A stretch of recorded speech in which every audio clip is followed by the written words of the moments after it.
Joining us now on the debate, Sarah Thompson, former Toronto Mayoralty candidate, Sue Ann Levy, municipal affairs columnist at the Toronto Sun, Thomas Walcom, political columnist at the Toronto Star, and Roman Gower, a Rob Ford campaign volunteer. And tonight is what we call a Your Agenda Thursday program. You are part of the discussion, so drop us a line via email at theagenda@tvo.org or on Twitter at twitter.com, #YourAgenda. Fifth Column blogger Mike Miner is hosting a live chat on our Facebook page. That's at facebook.com/theagenda. So please jump in and join the debate, as you four have here in the studio. We're glad to have you all here tonight. Okay, Roman, you first. Why do you support Rob Ford? I've known Rob for a very long time. Lived in Etobicoke for over 35 years. And I think Rob can deliver on the promises to bring some fiscal responsibility to the city. Are you the kind of person who always would tend to support a kind of a smaller government, fewer taxes, that kind of a candidate? Well, I think so. I'll just digress for 1 second and say, like, I have a little cabin up north, and up north, my garbage gets collected every Monday. And when the beavers flood the road, 2 hours later, someone's there to unplug it after I call the roads department. In the city, I don't get that kind of service. The city has totally forgotten that I'm the customer that pays.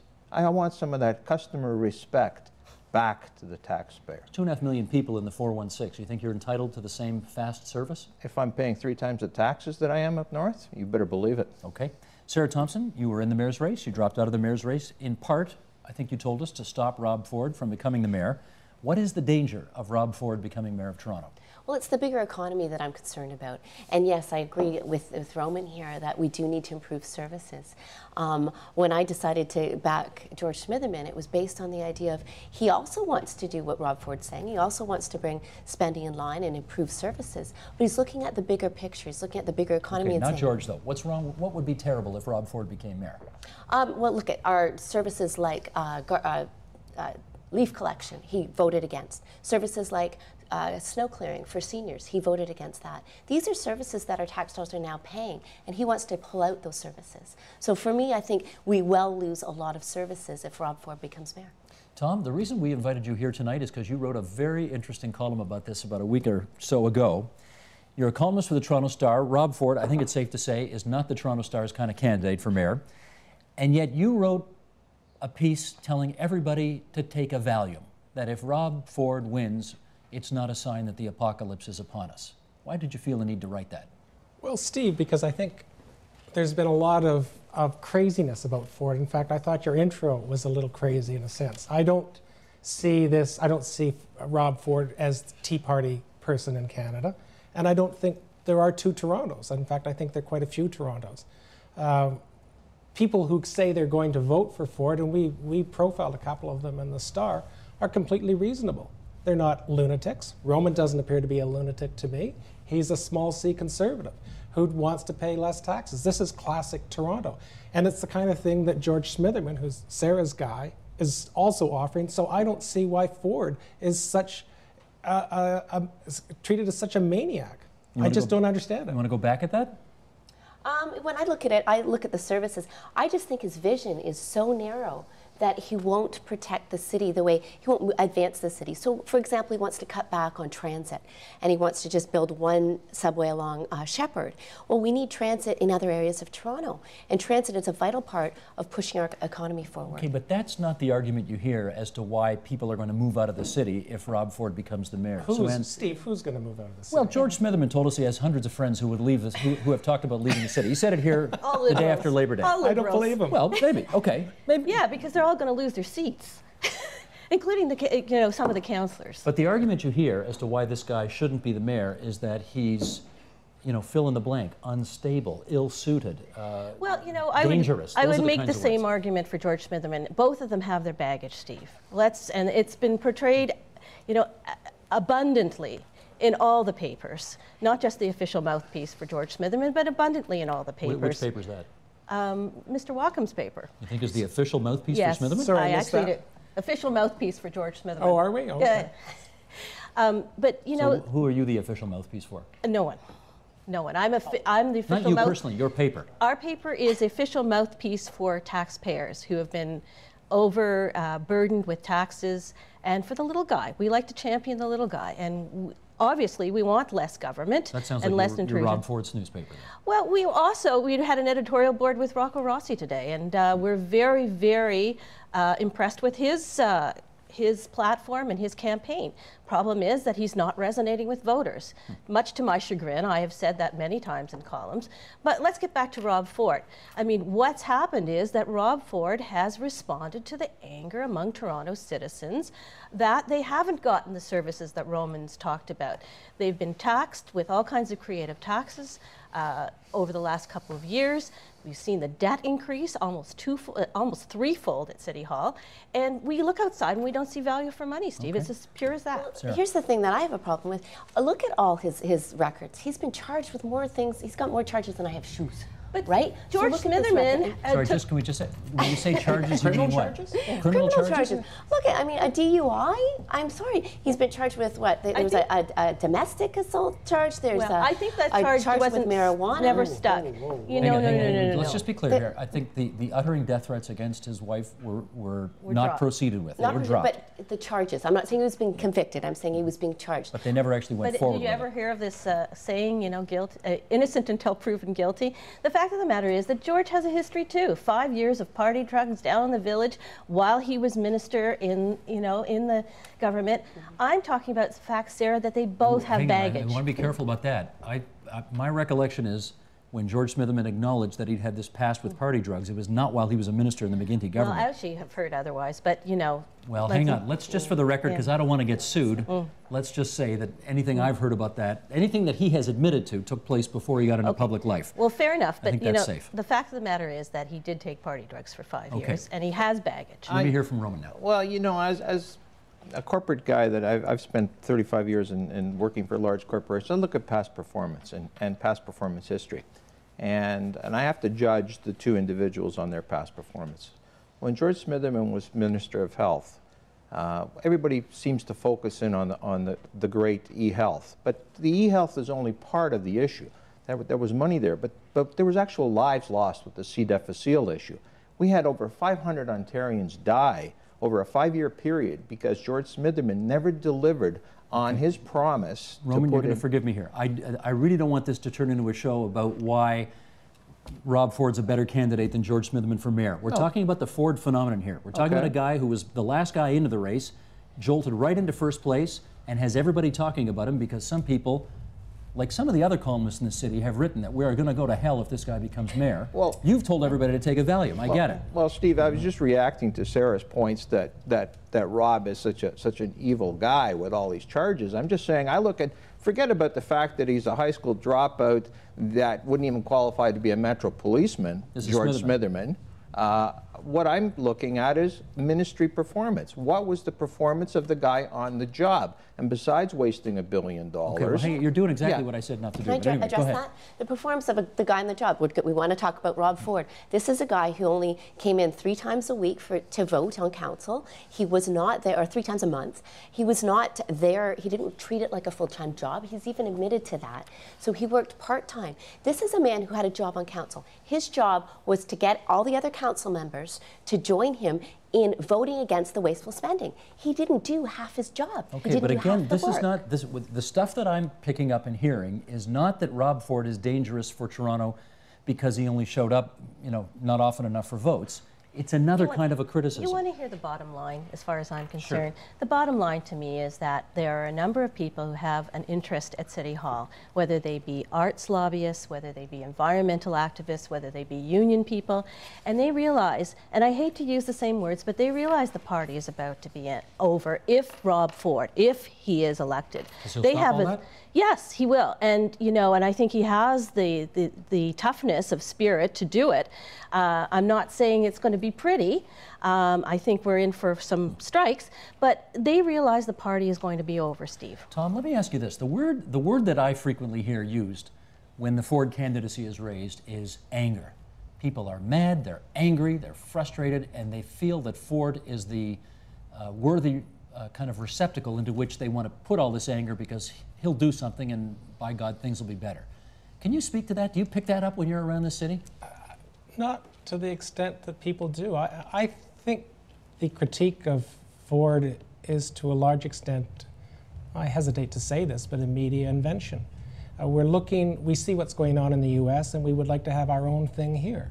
But I don't think it's quite the same. There are people who support Ford. It's not a downtown suburban thing, for instance. There are people in the old city of Toronto who will vote for Rob Ford. There are people in the suburbs who will not vote for Rob Ford. It's not an anger thing necessarily, although I imagine some people are angry, but I don't see that kind of rage that I hear about on, let's say, the CBC National when they talk about this. Roman, are you an angry guy? No, I was just going to pick up on Tom's point. I don't think it's anger. I think it's sadness. I think it's sadness and frustration. It's sadness as to what we have lost over these years. Which is what? Which is the service levels. You know, I've been in Etobicoke for 35 years. I had garbage pickup twice a week. I get it once every 2 weeks now. Once every 2 weeks? That's right. I get told whether I can or can't cut down a tree on my private property. I get all kinds of intrusions by a bureaucracy that is way downtown. I used to go on East Mall, where the City Hall was. Etobicoke City Hall.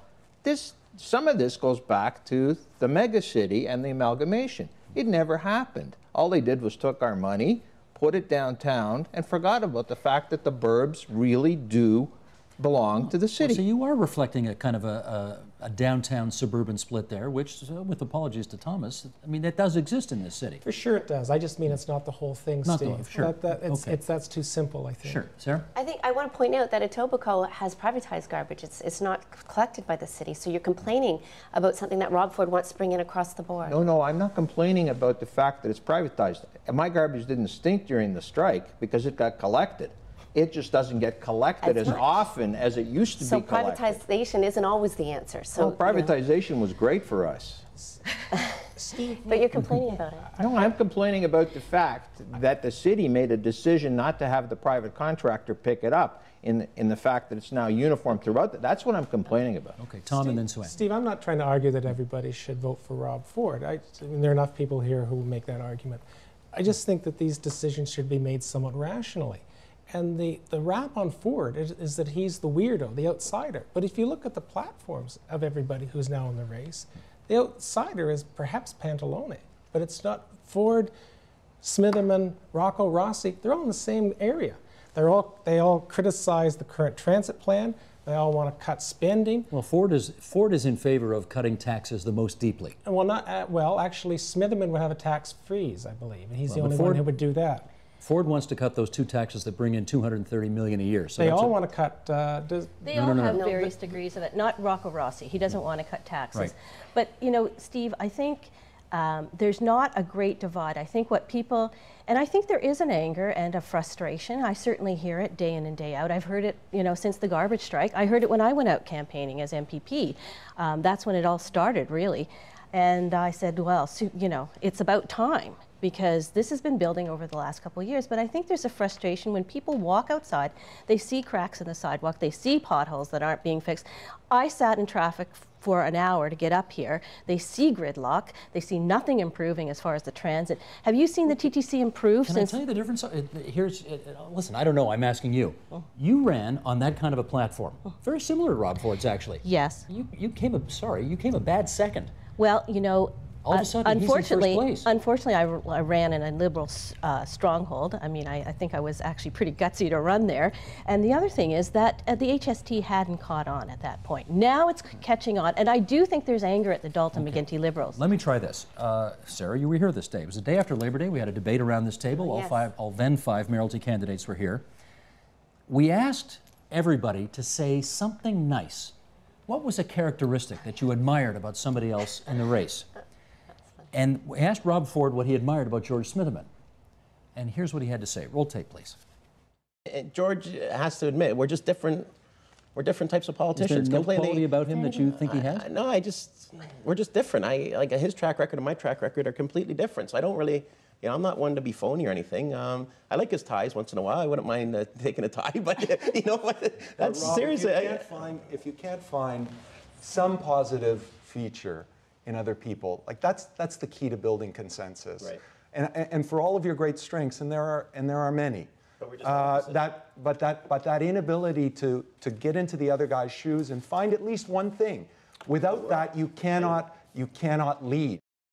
See, this I think cuts closer to it, Roman. When people say Rob Ford is unsuited or ill-suited to be the mayor of Toronto, this is what they're referring to. They say he can't find a single positive thing to say about anybody else. He couldn't bring people together. He's temperamentally unfit for the job. Could you speak to that? I can speak to the fact that we have had dialogue with a whole raft of candidates for council, and this myth that he's never going to be able to have a council to work with him is an absolute pile of rubbish. We have at least 24 folks that are likely to win that will support the agenda that Rob puts forward. So again, this whole thing of he's never going to get anything through council and we're going to have some sort of left-wing rump party run the city is absolute rubbish. Sarah, then Sue Ann. Well, I do want to talk to that because I think a lot of people are saying, well, you know, he'll never be able to get things through anyway, so we'll vote for him. And I think that this point needs to be made, that he is collecting a group of Rob Ford supporters on council, and he could be able to get things through. So there's a lot of these cuts, these service cuts, that he will be able to make. Sue Ann. Well, I would disagree with service cuts. I would say realigning the budget and cutting the fat, which is grossly overdue. But I also will say that I've been at City Hall for 13 years, Steve. I've covered this inside out. I know where the bodies are buried, so to speak. And I know that when a new mayor comes in, and Mayor Lastman was very adept at this, they gather people around them. And believe me, some of these leftist politicians will be cozying up to Rob Ford the day after he wins, should he win. Because that's just the way it works. That's the reality. Go ahead, Sarah. With me, my issue is transit. Toronto needs transit and transit expansion. And the worry I have, the biggest worry I have, is that Rob Ford will get in, and they'll all support him, and we will get, transit will stop. So we'll only have the Shepherd line, and that's it, because that's all he wants to do. So for me, I think it's an overall economy. We have to look at the overall economy. And I'm saying to people out there, please look at the economy, realize that your jobs could be affected if we don't get the transit in there. Thomas? I just want to say, Steve, I'm not quite sure what your clip proved.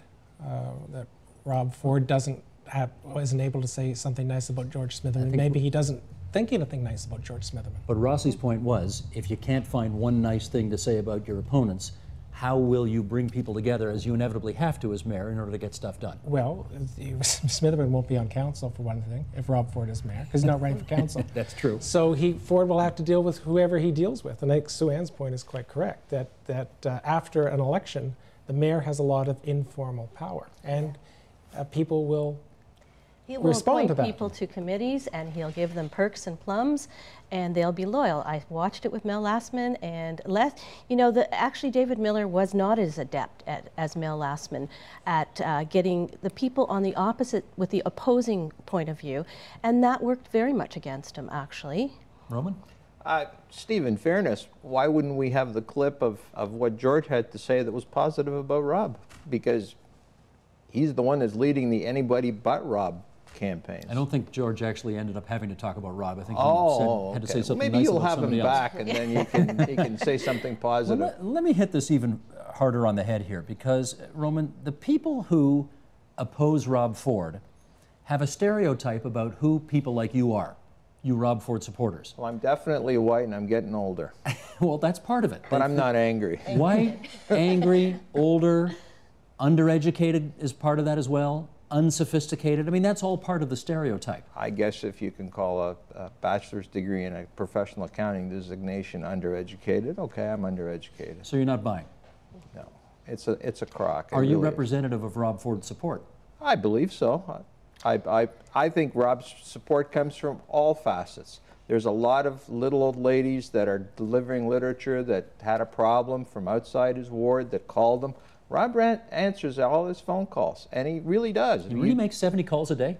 He makes more than that, and he really, really does. And these people don't forget that. When they were not getting any service from their particular counselor, Rob got in trouble with council over that. Why are you meddling in other wards? Well, because service wasn't being delivered. Sarah, then Sue Ann. I've found being out there and canvassing that you get people of all walks of life. I don't think you can stereotype them like that.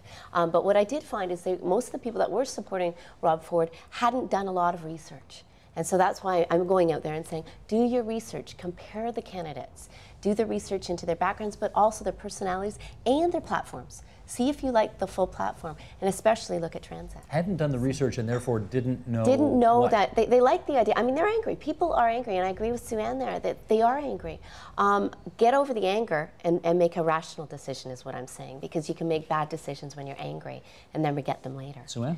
I just wanted to emphasize that point that they are from all walks of life. Look at, it's no secret that I'm gay, I'm married, and I'm not endorsing Rob Ford by any stretch of the imagination, but there's no secret that I support his tax fighting platform, and many of my gay friends and people in the gay community, come as a shock, are not supporting George because of issues with e-health and his, term as minister and some of the baggage, but very much enthused by a politician who can come in and clean up City Hall. Rob Ford has had some, let's put this mildly, controversial things to say about gay people in the past.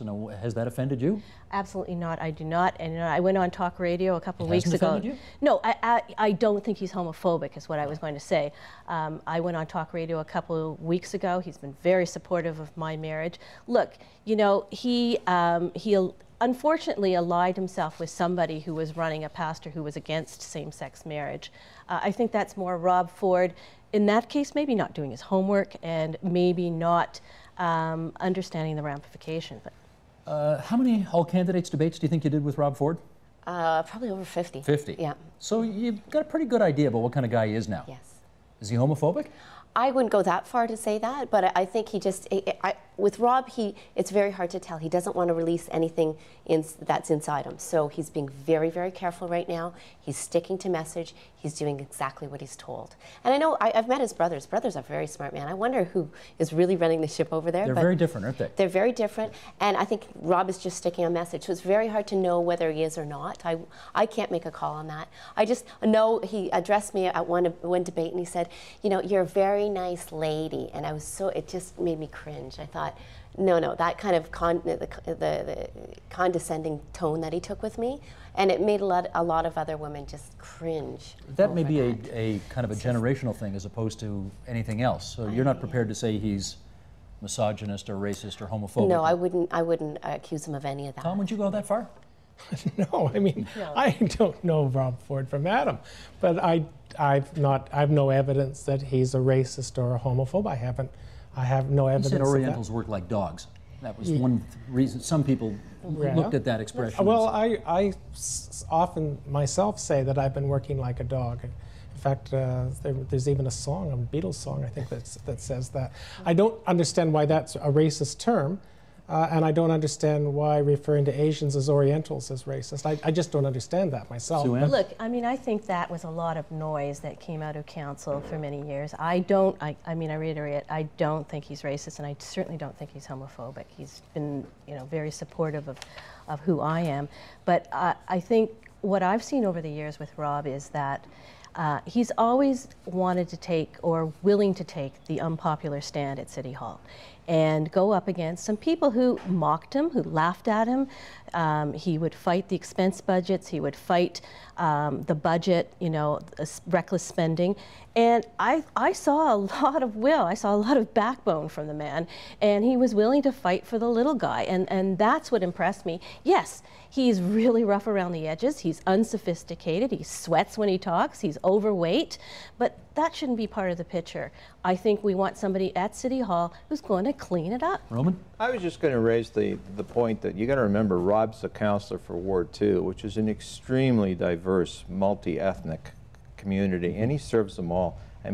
There's all of those folks are in there helping during the election campaign. Certainly wouldn't be getting that kind of support if he was in any way, shape, or form racist. Well, there's no question he's certainly beyond just the white guy's candidate. There's no doubt. You see his base of support. Sarah? Well, he did say, I was in a debate with him, and I said, would you change the motto for, say, diversity or strength? And he said, yes, I'd change it to open for business. And when I look at it as a business owner, I look at that and I think, this man does not understand business. Because For me, when you've got more diversity, your business, the profitability goes up. So he obviously doesn't understand how diversity is an asset to Toronto and how we can use that to sell Toronto, to get businesses to Toronto. He is the CFO of a $100 million a year business. He's got to know something about business. Well, he knows how to do the books. We know that. Okay. Okay, welcome. Here we go. You ready? Let's bring this up. From the Torontoist, Rob Ford takes on the Toronto Star. The Toronto Star has sunk to a new low in an effort to sink our campaign. This is an email that went out from Rob Ford to supporters. We've already seen them print personal smear pieces about Rob, and even when presented with evidence proving they were false, they refused to retract their outright lies. We expected the race to get nasty in the final month and have been preparing for attacks from our opponents. We didn't, however, think that we'd have a major newspaper openly working against the democratic process and pursuing an agenda to stop Rob Ford from becoming mayor. They are clear biases, and transparent agenda will fail because of this elitist attitude is exactly what Toronto voters are sick of. Is that true? Well, I don't know. I've been on your panel all evening or all afternoon defending Rob Ford, although he's not necessarily the kind of person I'm going to vote for. How about your paper, though? Now, well, 2 points. One is I'm not paid to defend my paper, so I'm not going to. Okay. But I read my paper, and I find that the news coverage is pretty straightforward. How about the editorial page? Editorials are editorials. Columns are columns. They do what they do. Are they balanced? Well, they don't have to be balanced, no, but they, I mean, at some point, obviously this guy sent out an email because he feels he can't get a fair shake from anybody at your paper. That's too bad. I'm sorry that he feels that way. As I said, I read the Star's news coverage as a reader, and it looks pretty straightforward to me. There are columnists at the Star that probably don't like Rob Ford. There are columnists at the Star that probably don't like me. But so what? What do you think? I haven't seen the in-depth probing of the other candidates that certainly Rob has been put through the scrutiny of, and where there are mountains made out of molehills. And I'm not going to get into any of the other candidates' sordid histories, but there is no expose of what drugs was a junkie using for 5 years or whatever. There wasn't that type of expose. And I'm sorry, but that... Well, again, let's just be clear here. I think that maybe because that activity took place before he was in politics. Most of Mr. Ford's activities took place while he was a public servant. Not if you're referring to the Florida issue. That's true, not the Florida issue. So let's be balanced, and there's certainly.